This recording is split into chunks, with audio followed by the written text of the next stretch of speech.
가톨릭 컬럼 시간입니다. 이 시간은 조민현 조셉 신부께서 함께 하시겠습니다. 가톨릭 방송 애청자 여러분 안녕하십니까? 저는 가톨릭 방송 칼럼 시간의 조민현 조셉 신부입니다. 안녕하십니까?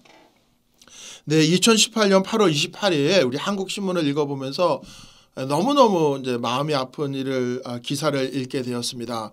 그것이 이제 무엇이냐면 이제 거동이 불편하시고 몸이 아프신 아버지를 정말 20년 동안 이렇게 이제 아버님을 아프시니까 움직이지도 못하시니까 병 간호를 하고 병원까지 모시고 이렇게 아들이 모시고 살았는데 근데 이날 이 70대 아버지를 차에 태운 채 바다로 돌진해가지고 숨지게 한 40대가 경찰에 이제 붙잡혔다고 그럽니다. 예, 그 충남의 태안해양경찰서에 의하면은 이 40대 아들이 오전 1시 9분 새벽이죠. 한밤중이죠. 한밤중에 아버지를 태우고 고의로 자동차를 몰고 그냥 바닷속으로 뛰어들어가지고 이제 물에 빠졌는데 자기도 죽으려고 그런 거죠. 죽으려고 그랬는데 어떻게 산 사람이 어떻게 죽습니까? 그래서 바닷물 속에 차가 들어갔는데 자기는 살겠다고 이제 본능적으로 차에서 이제 스스로 빠져나왔지만 아버지는 정말 거동이 불편한 아버지가 어떻게 나올 수가 있겠어요. 그래서 경찰에 구조돼 가지고 병원에 옮겨졌지만 이제 70대 아버지는 끝내 숨졌다고 그럽니다. 그래서 그 40대 그 아들이 하는 얘기는 정말 20년 동안 거동이 불편한 아버지를 부양하는데 너무너무 힘들었고 정말 과다하게 빚을 지었고 지병으로 고생한 아버지를 이렇게 모시다가 너무 힘들고 그래서 극단적인 이제 선택을 했다라고 하고 자기도 죽으려고 그런 거죠. 다 자기도 죽으려고 그러고 그다음에 그 휴대전화로 이게 문자 메시지를 보내가지고 이제 죽겠다라고 얘기를 했는데 결국은 자기만 살아나게 돼가지고 경찰이 이제 존속 살해 혐의로 이제 긴급 체포하게 된 것입니다. 근데 이 일을 보게 되면 너무너무 가슴이 아픈 거예요. 그죠?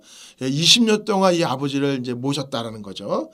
그리고 빚도 늘어나고 너무너무 힘이 들어가지고 이제 극단적인 결정을 하게 됐는데 근데 이같이 이제 집안에 이제 아프신 부모님이나 어머님이나 아버지, 할머니가 계시는 집은 이런 고통을 다 같이 조금씩은 느끼게 됩니다.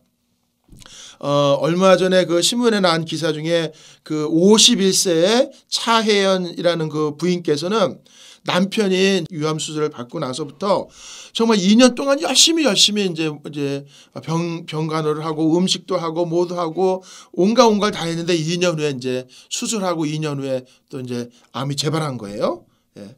그래서 이 수술 후 입원한 남편을 위해서 대학생인 딸과 자신이 돌아가면서 병실을 지켰는데 이 병원비가 눈덩이처럼 커지고 그러니까 결국 딸은 등록금도 못 내고 대학을 1년 휴학하게 됐다고 그럽니다. 그런데 이렇게 이제 딸도 대학을 휴학하게 되고 빚도 그냥 병원비가 그냥 눈덩이처럼 커지고 그러는데 문제는 이 부인 자체도 간호하는 보호자나 가족들도 그로 인한 스트레스하고 압박으로 인해서 덩달아 이제 병이 생기고 덩달아 물질적인 문제뿐만이 아니라 정신적으로 육체적으로 고통을 호소하게 된다고 그럽니다. 그래서 이렇게 집안에 이제 암 환자나 이제 큰 중병을 앓고 계시는 분들이 있으면은 보호자 중에 먼저 우울증이 오시거나 두통이 오거나 불안증이 오거나 그러면서 이 일시적인 이유가 아닌 그 암 환자의 간병을 통해 가지고 여러 가지 경제적으로 심리적으로 육체적으로 많은 어려움을 겪게 된다고 그럽니다. 예. 그러니까 이게 가족들을 고쳐보겠다는 그 일념으로 그렇죠. 우리 가족 중에 아버지가 아프시고 내 배우자가 아플 때 정말 얼마나 가슴이 아프겠어요. 그러니까 그 가족을 돕고 고쳐보겠다는 일념으로 굉장히 열심히 간호를 다 하죠. 하지만 이렇게 장기적인 치료를 요하게 되는 경우는 5년이 걸리고 10년이 걸리는 경우에는 가족들이 쉽게 지치고 포기하다시피 하는 경우가 많다고 그럽니다. 예.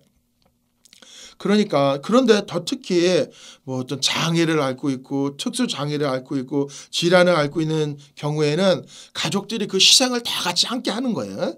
그래서 가족이 그 간병으로 인해 가지고 생업도 포기하는 경우가 있고 또 간병의 스트레스로 인해 가지고 우울증이나 정신적인 문제를 많이 앓게 됩니다. 예.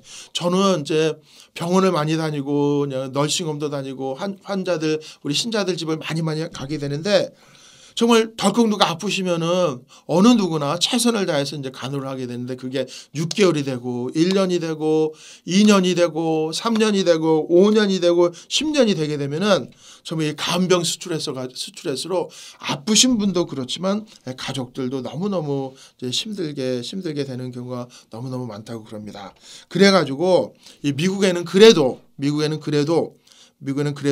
병을 간호하는 그 인력들이 그리고 요양기관이 굉장히 법적으로 제도적으로 많이 이제 보장이 되어 있는데 한국은 아직도 그렇지 못한 것 같아요.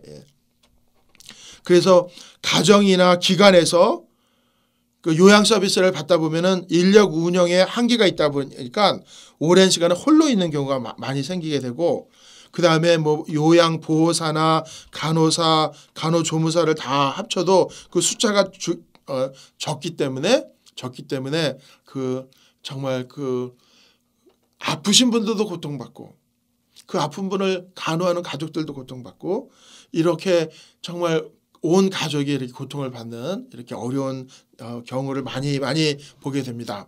그래서 우리 주변에 정말 아프신 분들이 있으면은 이거는 그 가족만의 일이 아니에요. 그 가족만의 일이 아닙니다. 특히 우리 교회에서는 그 신앙의 공동체가 이렇게 함께 그래서 조금이라도 경제적으로라도 물질적이라도 아니면 신자를 방문해 가지고 함께 도와드리는 그리고 말동무도 되어드리고 책도 읽어드리고 그래서 주변에 아프고 힘든 분들을 많이 이렇게 돌아보는 것이 너무 필요한 것 같습니다.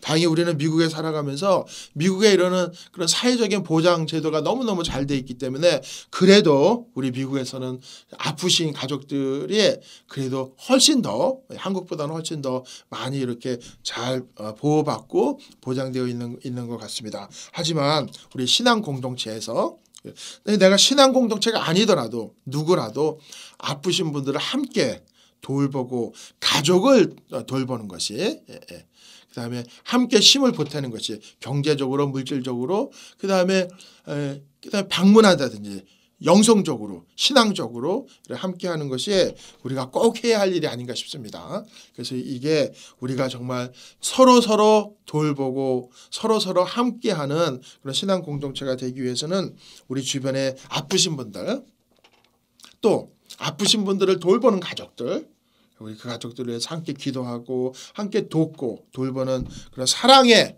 공동체 사랑의 나눔을 많이 이루어야 되겠습니다. 그러면 여러분 안녕히 계십시오.